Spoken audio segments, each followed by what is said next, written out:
Affaires sensibles, du lundi au vendredi sur France Inter, à partir de 15h.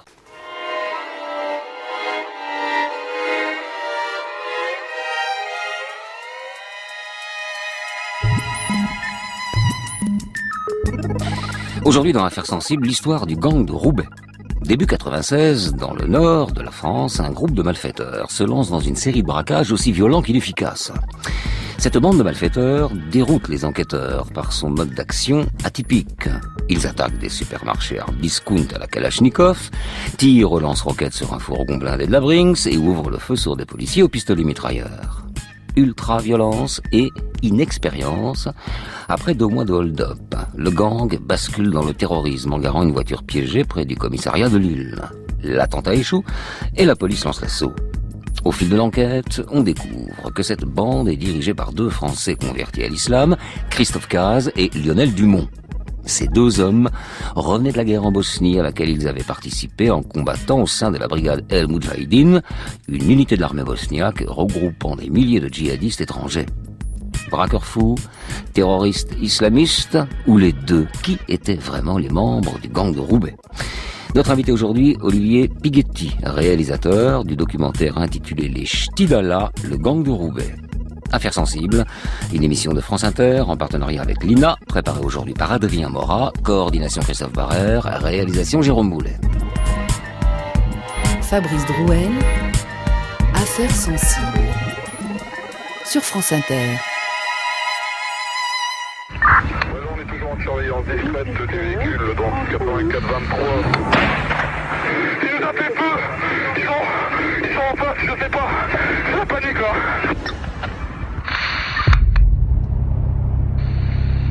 Il nous a fait feu, c'est la panique là.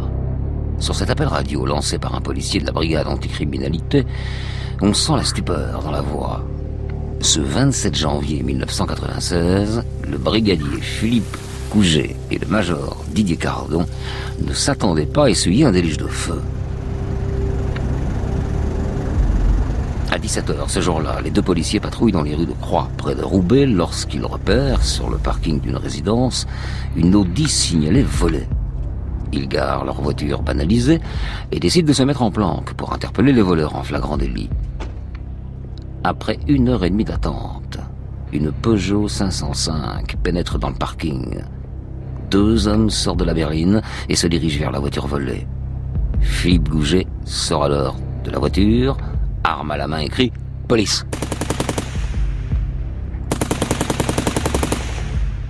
L'un des 2 individus se retourne rapidement avec un pistolet mitrailleur et commence à arroser les 2 policiers. Face aux malfaiteurs, les 2 agents, qui n'ont avec eux qu'un pistolet à Paris et 6 coups, se protègent derrière les portières de leur voiture. L'un d'eux, paniqué, appelle des renforts. Il se met priorité. On nous a tiré dessus, un collègue est touché là. Un collègue est touché, oui. Le major Cardon a reçu 2 balles. Mais les tireurs ne prennent pas la fuite. L'un d'entre eux s'avance même, en continuant de tirer vers le policier qui est à terre. Arrivé à 2 mètres de lui, le tireur pointe le major Cardon avec son arme. Mais le chargeur est vide. Le malfaiteur se dirige alors vers la sortie du parking.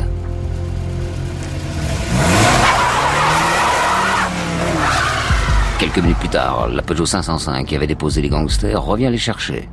Le major Cardon raconte la suite au magazine Complément d'enquête. Ils étaient tous là, alignés, et ils ont sorti des armes longues, Kalachnikov, etc. Et ils ont arrosé tout le parking dans notre direction.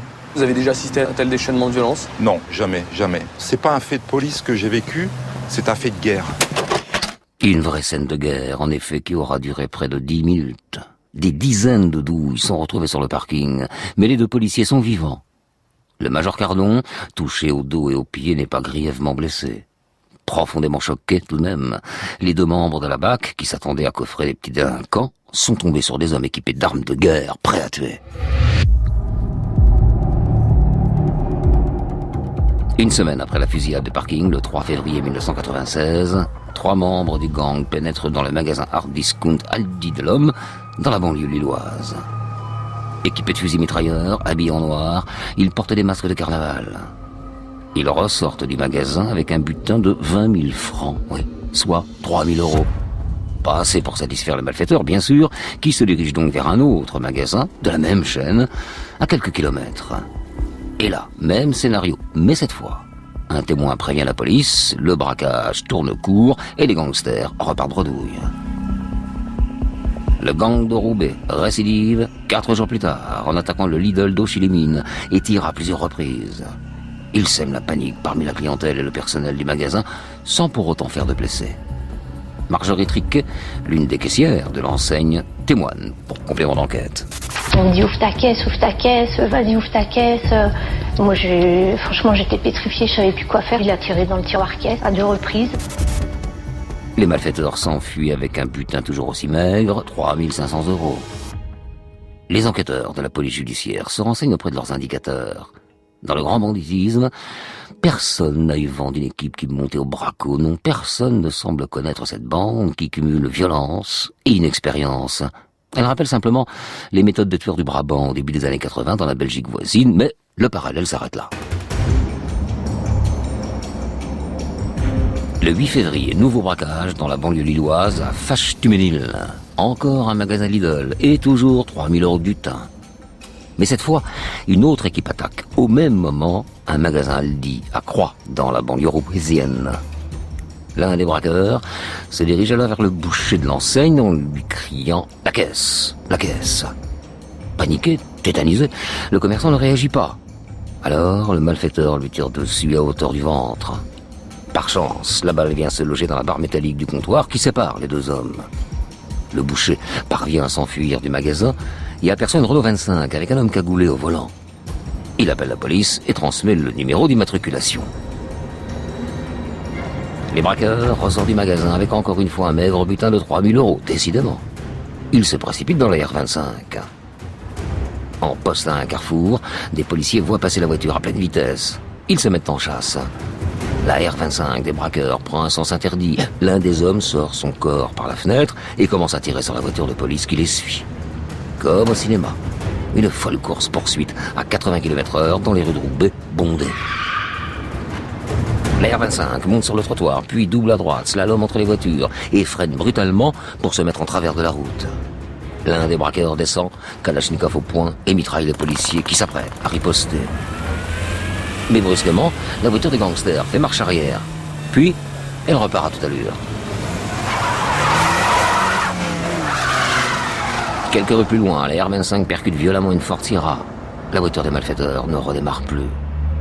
Désormais à pied, ils essaient d'arrêter une Mercedes conduite par un jeune homme qui panique et fait marche arrière. L'un des braqueurs lui tire dessus en visant la tête. Hamoud Fedal, chef d'entreprise de 28 ans, jeune marié et père de 2 enfants, succombe. Les malfaiteurs, eux, volent une voiture et s'échappent. Le maire de Roubaix réagit à cette attaque tragique. Il s'agit, selon toute vraisemblance, de l'activité d'un gang d'origine belge qui écume la métropole, avec 2 caractéristiques, braquage notamment des surfaces moyennes alimentaires. Et la deuxième caractéristique, c'est que ces gens sont extrêmement dangereux puisqu'ils tirent à bout portant et sans sommation sur tout ce qui bouge. Les policiers ne comprennent pas qui sont ces individus qui versent dans une telle violence. Ni petits délinquants, ni caïds du grand banditisme, les membres de ce gang sont aussi dangereux qu'inexpérimentés. Car à chaque braquage, ils laissent de nombreux indices. Les enquêteurs vont d'abord suivre la piste des immatriculations. Ils retrouvent rapidement le garagiste belge qui leur a vendu ses voitures. Les membres du gang ont pris la peine de donner une fausse identité. Les policiers vont attendre que les braqueurs reviennent acheter un nouveau véhicule. Mais pendant près d'1 mois et demi, toujours pas d'achat de voiture, pas de braquage non plus. Le gang de Roubaix semble en sommeil.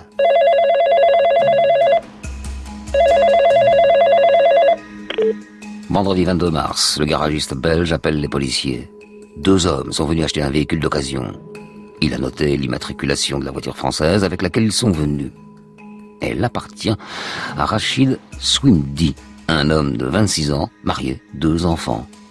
Casier judiciaire, vierge. Les policiers lancent des repérages et des investigations autour de son domicile, mais ils ne trouvent rien de suspect. Mais le lundi suivant, le gang reprend du service, et de manière spectaculaire. Les journalistes de France 3 rapportent les faits. C'est avec des kalachnikovs et des fusils lance-grenades que plusieurs hommes ont attaqué ce matin un fourgon blindé de la Brinks. Le véhicule a été pris sous le feu des malfaiteurs alors qu'il se trouvait sur le parking d'un supermarché de Liers, dans le Nord. Le chauffeur du fourgon a été blessé, ses jours ne sont pas en danger. De leur côté, les malfaiteurs ont pris la fuite sans emporter le butin.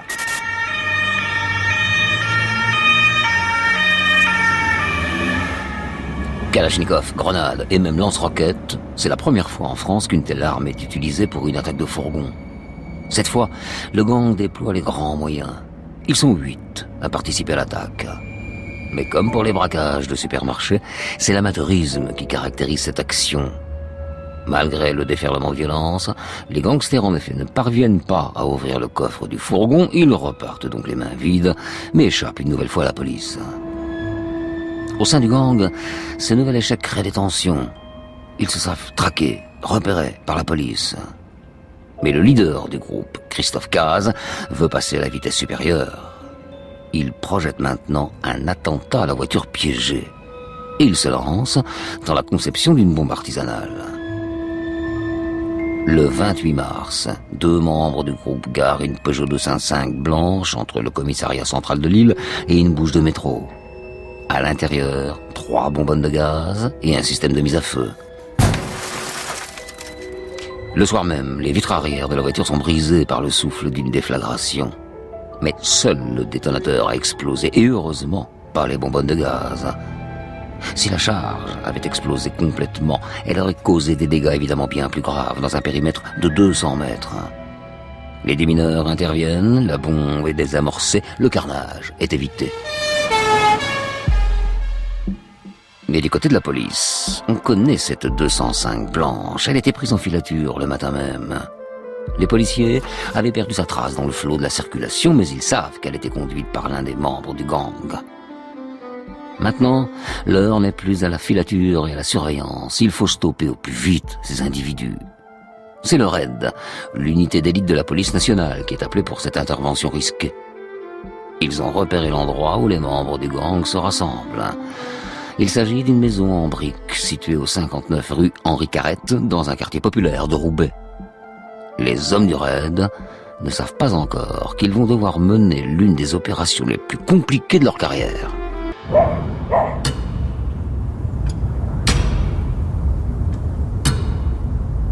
Vendredi 29 mars 1996, Roubaix, 5h45.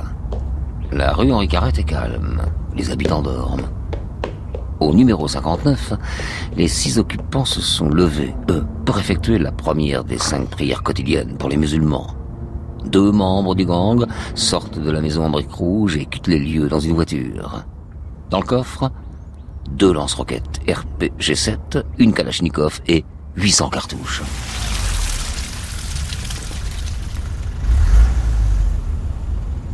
Quelques minutes plus tard, une Renault Espace se gare dans la rue Henri Carrette, à quelques dizaines de mètres du numéro 59. À son bord, 6 hommes du RAID. Au total, ils seront 15 à intervenir. Très vite, ils se séparent en 2 équipes. L'une se positionne devant la façade, l'autre se poste derrière, dans le jardin. Et puis c'est l'assaut. Un témoin qui passe dans la rue témoigne au micro de France Inter. Je longeais la rue pour partir chercher du pain. Finalement, j'ai vu une fusillade, j'ai vu un policier qui a reçu une balle. Donc il y a un inspecteur qui m'a dit de reculer mon véhicule parce que c'était très chaud, quoi. Il y avait des détonations, il y avait des fusillades, c'était dingue, quoi. C'était Beyrouth, quoi. C'était Beyrouth. Les hommes du RAID ne s'attendaient pas à ça. Alors qu'un assaut dure habituellement, disons, moins de 5 minutes, la fusillade va durer ce jour-là près d'1 heure. Dès le début de l'opération, l'un des membres du gang réplique, mitraillant à l'aveuglette à travers l'une des lucarnes de la maison. Un policier du RAID confiera plus tard, ce gars-là est soit complètement myope, soit fou, parce qu'il voit bien qu'on est armé comme des porte-avions et qu'on n'est pas la police municipale de Roubaix.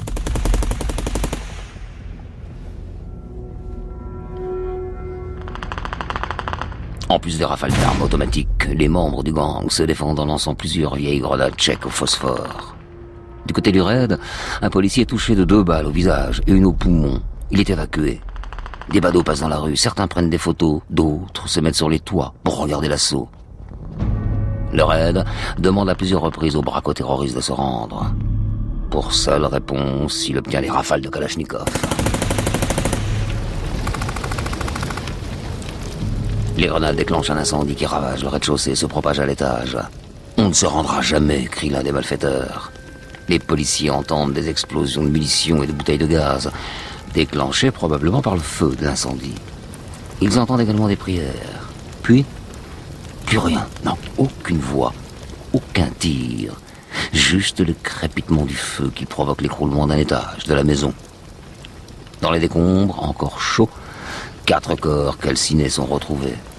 2 gangsters ont été tués par les balles du raid. Les 2 autres membres du gang ont préféré périr par les flammes plutôt que se rendre. Pour venir à bout des 4 terroristes, le raid a tiré plus de 1000 munitions du jamais vu dans l'histoire de cette unité. 2 membres de leur équipe sont grièvement blessés. Le tribut est lourd. Pourtant, cet assaut ne signe pas la fin du gang de Roubaix. Caché dans un autre lieu, le chef du groupe suit en direct l'assaut du raid grâce à un scanner de 6 pistes branché sur la fréquence des policiers. Il se précipite pour prévenir l'un de ses complices et lui lance « Allez, viens, on se barre. T'as plus de baraque ?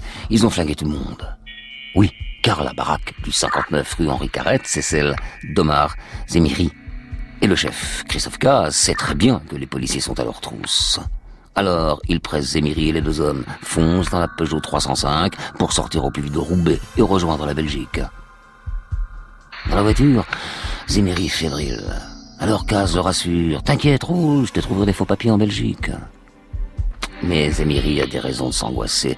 La police a déjà le signalement de la Peugeot 305 qui a été transmis à toutes les forces de police françaises et belges. La 305 fonce à toute allure sur l'autoroute Lille-Gand.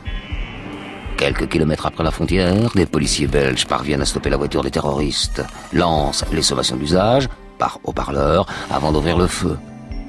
Caz et Zemiri ripostent. Scène surréaliste. Une fusillade démarre en plein milieu d'une autoroute. Christophe Caz tente de jeter une grenade. Il est abattu. Zemiri, blessé, s'enfuit et trouve refuge dans une maison où il prend en otage la femme d'un médecin et l'employé de maison. Une journaliste de France 3 raconte la suite. 8 heures d'angoisse commencent alors pour Mia Van Eghem et son employé de maison. L'homme est armé mais reste correct. Il a pris son arme comme ça, tout le temps, dans la première demi-heure. Il n'a jamais dit je vous menace ou je vous tue quand vous ne faites pas ça ou ça. Mais normalement, il était correct, oui. Les 2 otages seront ensuite enfermés dans un débarras. Le ravisseur, lui, s'est retranché au premier étage. 19h30, tout s'accélère. Les forces de l'ordre donnent l'assaut. Les 2 femmes sont successivement libérées et le ravisseur se rend. Omar Zemiri s'est rendu. C'est le seul membre du gang de Roubaix arrêté. 4 sont morts dans la maison de la rue Henri Carrette et Christophe Caz, le chef, a été abattu par la police belge. Ce que les enquêteurs ne savent pas encore, c'est le nombre de malfaiteurs en cavale, donc encore en vie, et parmi eux, il y a les 2 individus qui ont quitté à l'aube la maison de la rue Henri Carrette, le coffre rempli d'armes. L'enquête se poursuit.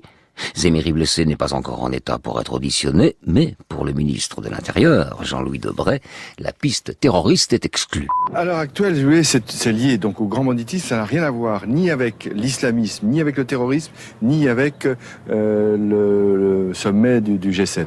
Rien à voir avec le G7. Lundi, Lille doit accueillir les ministres des 7 pays les plus industrialisés pour un sommet sur l'emploi. La préfecture vient juste d'annoncer que la sécurité ne serait pas renforcée. Le ministre est-il convaincu de ce qu'il dit ou vise-t-il seulement à ne pas effrayer la population qui a en mémoire la vague d'attentats revendiqués par le GIA qui avait coûté la vie à 8 personnes et fait 117 blessés au cours de l'année 95. Toujours est-il que les policiers ont retrouvé dans les décombres de la maison de la rue Carrette des tracts islamistes très explicites. Mais c'est surtout l'agenda électronique de Christophe Caz, retrouvé par les enquêteurs, qui va les guider sur la piste du terrorisme islamiste. Il dispose, pour cela, de nombreux contacts dans la sphère du djihadisme international. Pour comprendre l'histoire du gang de Roubaix, il faut revenir sur le parcours de son chef, Christophe Caz. Né en 1969 à Cambrai, dans une famille ouvrière modeste, le jeune garçon reçoit une éducation catholique. Élève doué et brillant, il débute avec succès des études en faculté de médecine. Mais il se sent mal à l'aise dans ce milieu où il fréquente essentiellement des fils de bourgeois. Atteint à la fois d'un complexe social et d'une soif de revanche, il trouve un exutoire dans un islam radical prêché dans certaines mosquées lilloises et roubaisiennes où les valeurs capitalistes de l'Occident sont dénoncées. Sa mère découvre sa conversion. Un jour, il vient prendre un repas au domicile familial. Un jour, il est venu. J'avais fait des pâtes avec des côtes de porc. Et il n'a pas voulu manger les côtes de porc. Bon, moi, ça m'a pas choqué. Bon, je lui ai dit, il ne mange pas de viande, ça ne lui plaît pas, c'est tout. Puis mon mari m'a dit, au soir, il m'a dit, il ne mange pas de viande de porc parce que les Arabes n'en mangent pas. Bon. Et nous, quand on s'en est rendu compte, il était trop tard. Et quand c'est trop tard, vous ne pouvez plus rien faire. Rien du tout. Quand ils deviennent fanatiques, c'est fini, terminé. Il est parti en Bosnie? C'est lui qui m'avait téléphoné qu'il était parti en Bosnie pour aider ses frères, comme il disait. Parce qu'il était médecin là-bas, évidemment. Il disait qu'en France, il ne pouvait pas faire sa médecine parce qu'il n'était pas accepté comme quelqu'un d'aisé, comme quelqu'un de riche. Donc là-bas, il était plus utile. La Bosnie, tournant ô combien important dans cette histoire. En 1993, Christophe Cazes arrête ses études en 5e année de médecine et part donc en Bosnie pour aider ce qu'il considère comme ses frères, les musulmans bosniaques. Bosniaques, serbes et croates s'affrontent. Christophe Cazes s'y rend d'abord pour des raisons humanitaires. En fait, il va rapidement intégrer la brigade El Moudjahidine. Cette unité de l'armée bosniaque rassemble plusieurs milliers de combattants musulmans volontaires. On y retrouve tous les vétérans de la guerre en Afghanistan, saoudiens, algériens, tunisiens, égyptiens et bien d'autres nationalités. Mais ils sont tous surnommés les Afghans. Ils sont financés par l'Arabie Saoudite, l'Iran, la Turquie et reçoivent même l'appui discret des États-Unis.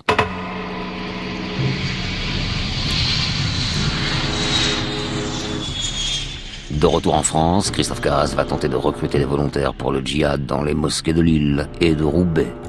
France 3 dresse son portrait dans un reportage. Aux côtés de ces vétérans afghans, on trouve aussi une nouvelle génération de combattants, dont beaucoup viennent de France. Comme Christophe Cazes, ce Lillois, converti à l'islam, tué par la police belge quelques heures après la fusillade de Roubaix. De la bande, Christophe Cazes était le plus religieux. Il se faisait appeler en arabe Lisan Heldin, le porte-parole de la religion. Et à Lille, dans les mosquées, il prenait le djihad, la guerre sainte. Des recrues, Christophe Cazes va vite en trouver dans la mosquée de la rue Archimède à Roubaix. Il a d'abord Mouloud Bouguelan, un jeune homme d'une vingtaine d'années à l'enfance difficile. La deuxième recrue se nomme Lionel Dumont. C'est lui qui deviendra le numéro 2 du gang de Roubaix. Né en 1971 dans une famille ouvrière et catholique de Roubaix, c'est le dernier d'une fratrie de 8 enfants. Il se convertit à l'islam après la mort d'un ami. Il passe son bac et débute une année d'histoire à l'université.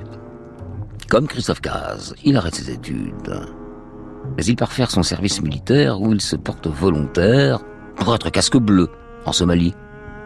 Sur place, il est choqué par la famine, par la misère. À son retour en France, il veut s'engager dans l'humanitaire, mais personne ne veut le faire partir en mission. Alors, quand Christophe Cazes lui parle de la guerre en Bosnie, il n'hésite pas une seconde. Il veut lui aussi aller aider ses frères de religion.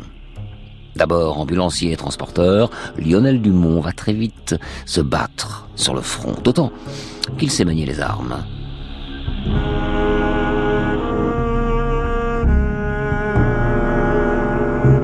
Cazes, Bouguelan et Dumont sont de retour en France au début de l'année 96. La guerre est finie en ex-Yougoslavie. Les accords de Dayton, signés à Paris le 14 décembre 1995, mettent fin aux combats interethniques qui ont déchiré la Bosnie-Herzégovine. La plupart des djihadistes étrangers sont devenus, eux, indésirables. Ils sont priés de quitter le pays quand ils ne sont pas expulsés, sans emménagement. En France, Christophe Cazes est incorporé pour effectuer son service militaire. Mais dès sa première permission, il déserte et rassemble autour de lui 9 hommes qui vont constituer avec lui le gang de Roubaix. L'objectif, réaliser des braquages pour financer la poursuite du djihad. Kaz est notamment en contact avec plusieurs personnalités de sa mouvance internationale, telles qu'Abu Hamza, ancien imam de la mosquée de Finsbury Park à Londres. Voilà donc les motivations du gang de Roubaix, le djihad.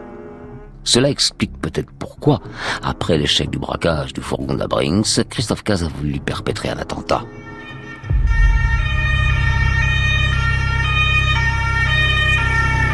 Retour à l'enquête. Le 9 mars 1997, l'affaire du gang de Roubaix rebondit une nouvelle fois et de manière spectaculaire. Lionel Dumont, qui avait pendant un temps été considéré comme mort, brûlé dans la maison de la rue Henri Carrette, est arrêté en Bosnie. Oui, depuis un an, il était en cavale en compagnie de Mouloud Bouguelan. Les deux hommes étaient partis quelques minutes seulement avant l'assaut du raid pour fuir la France et se cacher en Bosnie, le seul endroit où ils avaient des contacts. Les deux anciens membres du gang vivaient dans une semi-clandestinité et subsistaient en commettant des braquages avec d'autres complices. Mais le 15 février 1997, ils abattent un policier en civil. Mouloud Bouguelan est arrêté en premier par la police bosniaque. Avec un autre complice, Lionel Dumont parvient à se cacher dans un appartement prêté par un djihadiste. Mais il ne sait pas qu'il a été trahi et que le logement appartient en réalité au ministère de l'Intérieur bosniaque. Quelques jours plus tard, la police encercle l'immeuble et lance l'assaut. Retranchés à l'intérieur, 2 hommes, recherchés depuis près d'1 mois par les autorités bosniaques pour le meurtre d'un policier lors d'une attaque à main armée. L'un d'eux serait Lionel Dumont, un Français converti à l'islam. Soudain, à l'intérieur de l'immeuble, une fusillade éclate. Les échanges de coups de feu vont durer environ 30 secondes. Selon la police bosniaque, les 2 hommes auraient refusé de se rendre. À l'intérieur de l'appartement gise le corps d'un Djiboutien de 30 ans, Zeferini Binyam, tué dans la fusillade. Dans une cache, la police bosniaque aurait retrouvé plusieurs armes, des cagoules et plusieurs passeports portant le nom et la photo de Lionel Dumont.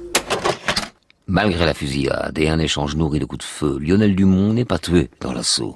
Il est arrêté sans ménagement par la police bosniaque. Quelques semaines après ce coup de filet, Mouloud Bouguelan et Lionel Dumont sont condamnés à 20 ans de prison pour le meurtre du policier bosniaque. Après 2 ans de procédure, la justice bosniaque accepte d'extrader les 2 condamnés en France. Mais le 26 mai 1999, Lionel Dumont parvient à s'évader de prison. Il aurait profité de l'inattention des gardiens, captivés par la finale de la Ligue des Champions et du foot. En réalité, beaucoup pensent que les Bosniaques ne voulaient pas que Dumont parle au juge français et ils auraient facilité son évasion pour l'éliminer ensuite. En cette année 99, tout le monde pense une nouvelle fois que Dumont est mort. Le 18 octobre 2001, un peu plus d'1 mois après les attentats du 11 septembre, la cour d'assises de Douai condamne Omar Zemiri, Mouloud Bouguelan et Hossein Bendaoui, tous membres du gang de Roubaix, à 28, 20 et 18 ans de prison. La cour condamne également par contumace 2 autres membres du gang, Sedik Bendalouli à 20 ans de prison et Lionel Dumont à la réclusion à perpétuité. Introuvables, ces 2 hommes en cavale sont peut-être morts. En décembre 2003, un fantôme refait surface. Après plus de 4 ans d'une folle cavale, Lionel Dumont est arrêté en Allemagne. Rejugé, il sera condamné à 30 ans de prison en 2005. Une peine ramenée à 25 lors du procès en appel en 2007.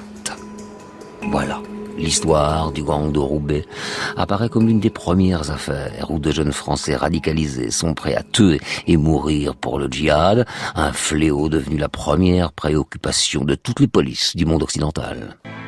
Affaires sensibles, Fabrice Drouel. Aujourd'hui, le gang de Roubaix et notre invité Olivier Piguetti. Bonjour. Bonjour. Vous êtes réalisateur et notamment du documentaire intitulé, alors tout est dit, formidable titre, Les Ch'tidala. Ben voilà, tout y est, hein. Les Ch'tidala, le gang de Roubaix. Alors on vient d'entendre l'histoire de ce gang de Roubaix, nom donné par les journalistes, après tout, pourquoi pas. Mais c'est quoi? C'est plus une cellule terroriste qu'un gang, finalement. On n'est pas dans le droit commun, on est bien dans le politique, on est d'accord? Ah, ils n'ont jamais fait ça pour s'enrichir, à aucun moment. La preuve d'ailleurs, toujours 3000 ou à peine. Oui, c'était croquignolesque, rocambolesque. S'il n'y avait pas eu cette victime tout de même pendant leur braquage, mais c'était vraiment les pieds nickelés. C'était juste effarant d'amateurisme, ce qui s'est passé en France. Ils n'étaient pas habitués, en tous les cas, au braquage. Peut-être qu'ils étaient habitués à la guerre, mais en tous les cas, ils n'étaient sûrement pas habitués au braquage. Et ils ont fait ça pour récupérer des fonds pour commettre des actes de plus grande envergure terroristes, donc, et sous la coupe de grands penseurs, fanatiques, donc musulmans fanatiques qui voulaient développer leur guerre à travers l'Europe. Et on rappelle qu'on est en 1996, on est quand même pas mal d'années avant l'éclosion dramatique de ces radicalisés qui commettent des attentats au nom d'eux, par exemple au nom de Daesh, qui ne commandit pas directement, on le sait, au nom de Daesh, qui après dit bah oui c'est très bien, voilà, et on revendique après coup. Donc c'est fou, ça fait 22 ans. Ça fait 22 ans, mais il faut savoir que donc on est 5 ans avant 2001, oui. Donc la grande époque d'Al-Qaïda, si on peut dire, et que donc toutes les troupes d'Al-Qaïda se sont formées en Bosnie. Ça, on l'a oublié très souvent, mais c'est là-bas, c'était un terrain de jeu absolument extraordinaire, dans le jeu tout à fait macabre pour eux. Et c'est là-bas, Daesh n'a rien inventé et Al-Qaïda n'a rien inventé, ou l'a inventé en tous les cas en Bosnie, c'est-à-dire que on a vu les premières vidéos sortir avec cette glorification de tous les martyrs, avec ces gens qu'on voyait heureux au combat, que l'on voyait chanter sous les balles, prier surtout sous les balles, et on voyait aussi la vie dans les camps. Et à travers toutes ces vidéos, c'est comme ça qu'ils ont réussi à recruter, à étendre leur cause. Et justement, on a commencé à fomenter. Il y a un groupe qui s'est formé. Et il faut savoir que Ben Laden est aussi passé par la Bosnie, puisque une journaliste de Der Spiegel l'a vu en personne auprès du président, Izetbegovic. Izetbegovic. Oui, pardon.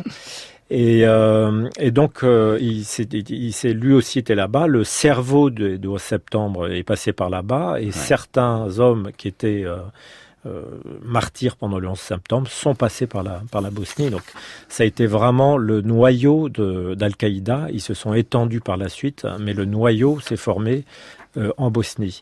Et cette petite cellule, c'est ça qui est intéressant, c'est que cette petite cellule, ça pourrait être un mini noyau Al-Qaïda en soi. Bien sûr, parce que c'est le même processus. On rappelle quand même que les troupes d'Al-Qaïda viennent notamment des Moudjahidines d'Afghanistan qui se sont battus contre les soviétiques et que finalement les Américains ont joué un peu à Frankenstein, créé une nature qui va diabolique, qui va se retourner contre eux, parce que c'est bien ça, ils ont financé la lutte contre l'ennemi habituel de la guerre froide qui était l'Union soviétique. On retrouve le même schéma.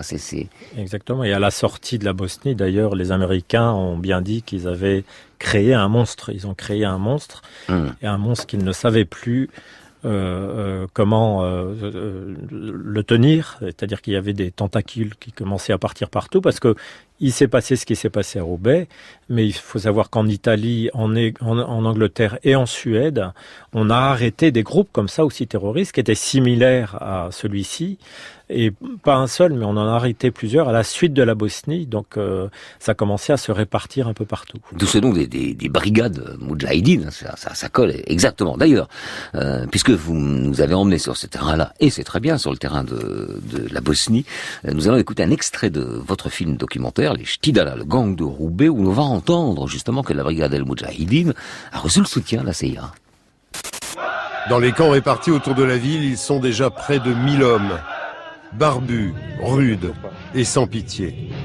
Ils sont armés et financés par l'Arabie Saoudite, l'Iran ou la Turquie, mais c'est la CIA qui facilite l'acheminement des troupes et des armes. Les Américains jouent avec le feu, mais ils ne le savent pas encore.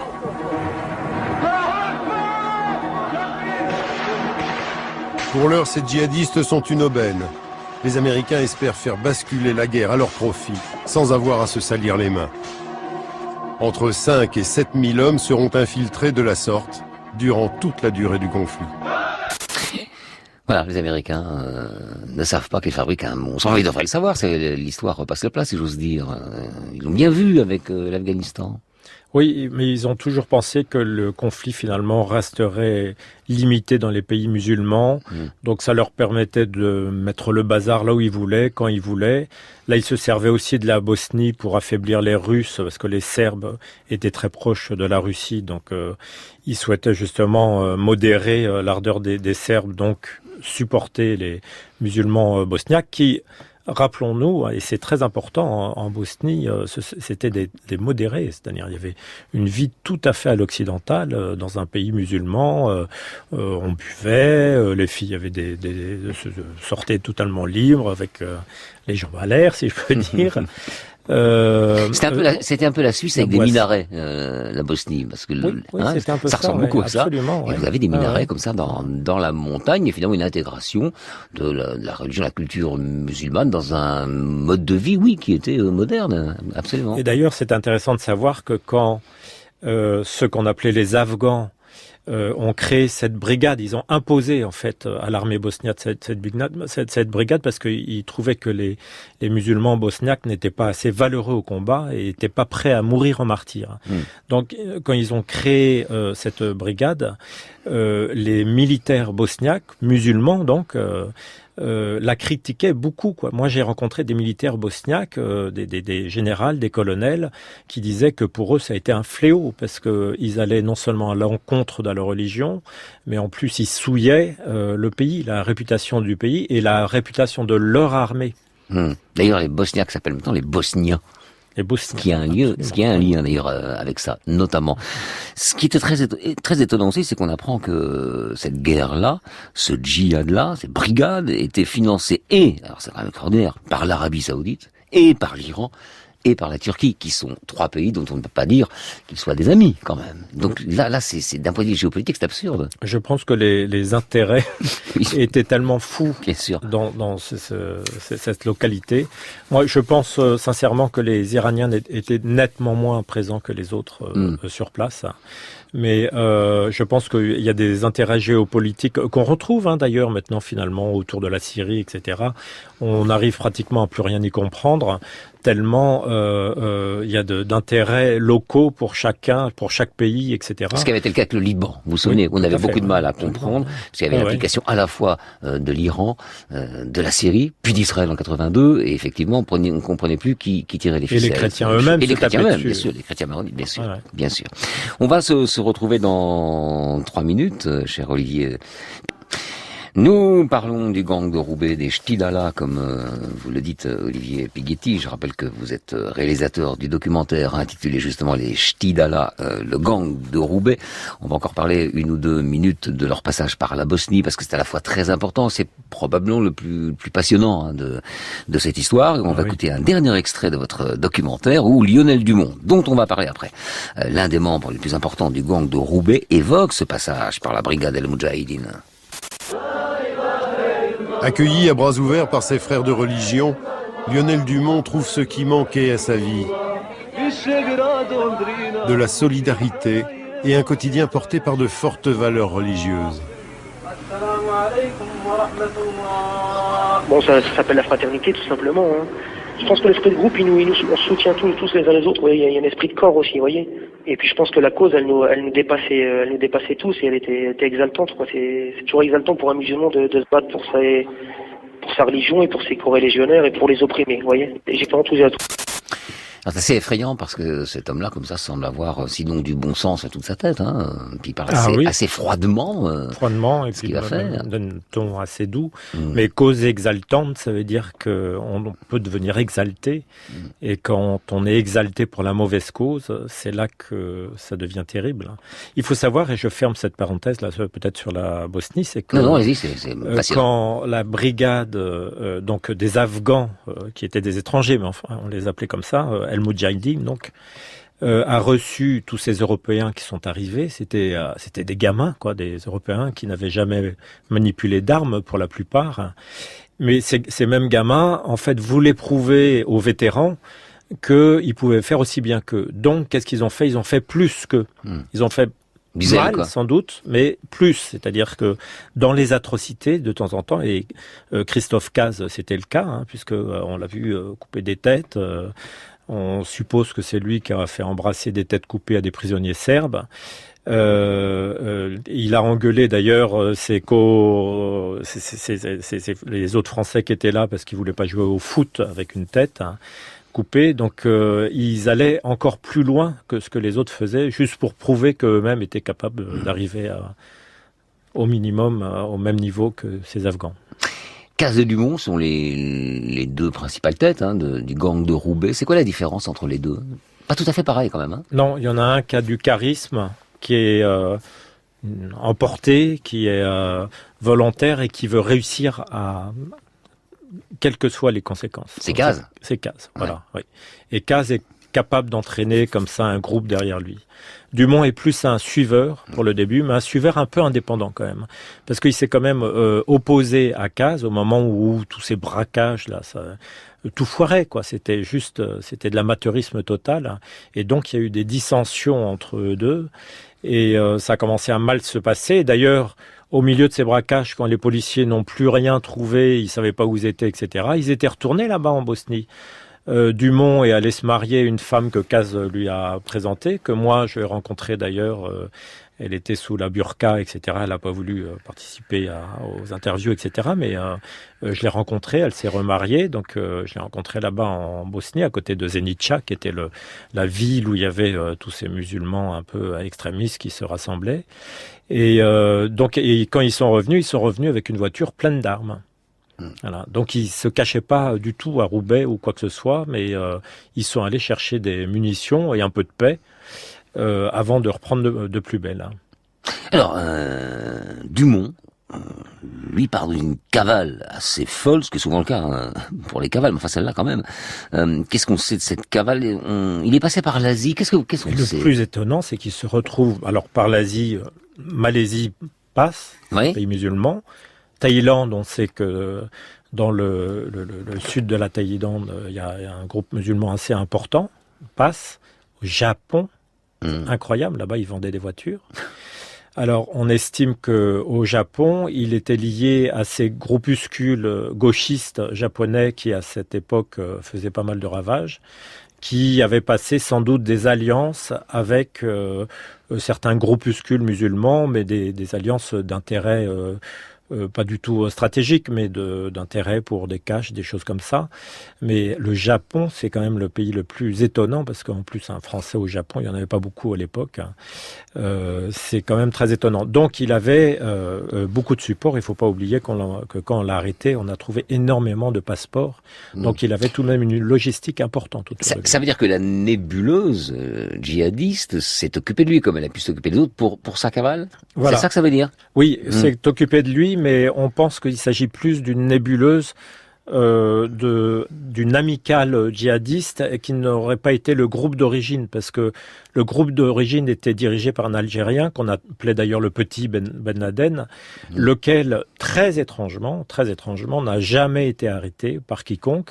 Il était localisable, etc. Donc il est évident qu'il y a de la barbouzerie derrière tout ça, et que sans doute que le petit Ben Laden, qui a servi les intérêts des Américains pendant assez longtemps, on a dû lui dire, écoute, tu arrêtes de supporter le groupe, maintenant il faut qu'ils partent tous de Bosnie, qu'ils retournent dans leur pays, mort ou vif, qu'importe, mais on n'en veut plus en Europe.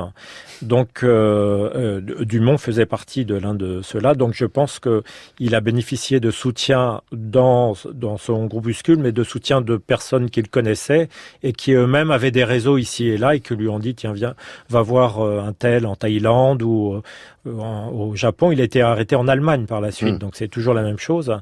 Et tu y vas de ma part, et puis t'inquiète pas, ils s'occuperont bien de toi. On s'arrange, quoi. Voilà. En gros. Alors, on a rappelé dans le récit, c'était important, que ces affaires-là, gang de Roubaix, arrivent très peu de temps après l'année 95, qui avait été avant l'année 2015, l'année la plus terrible en France en termes d'agression, d'attaque terroriste et de bilan, mais c'était le GIA, 95. Absolument, oui. C'est différent, Roubaix, le GIA, parce que le GIA, ça vient d'Algérie, déjà, c'est planifié, c'est organisé, si j'ose dire, professionnel. Oui, il y avait beaucoup d'anciens militaires voilà, dans le GIA. Bien sûr, parce que vous dites que ceux de Roubaix sont des amateurs, je me permets de dire que les autres sont des professionnels. Donc, mais les Français sont fragilisés à ce moment-là, déjà, quand le gang de Roubaix commence à sévir.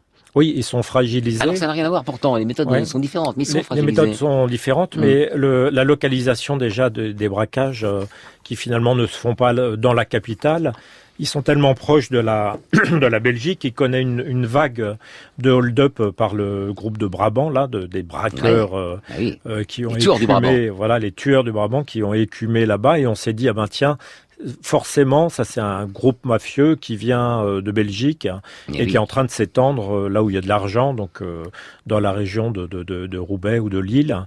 Même si à Roubaix, c'était pas une ville très riche et la portée des braquages était vraiment très limitée. Et effectivement, le parallèle entre le gang de Roubaix et les tueurs du Brabant s'arrête là, puisqu'on a su après que les tueurs du Brabant étaient probablement des gens d'extrême droite, d'anciens flics, voilà. Bon, tout à fait. Donc ça, la comparaison s'arrête là, mais c'est vrai que tout cela avait créé un contexte. Dernière chose. Et on donnait, excusez-moi, on donnait beaucoup de théories en fait sur ce groupe là qui braquait partout, parce que aucun d'entre eux n'était fiché.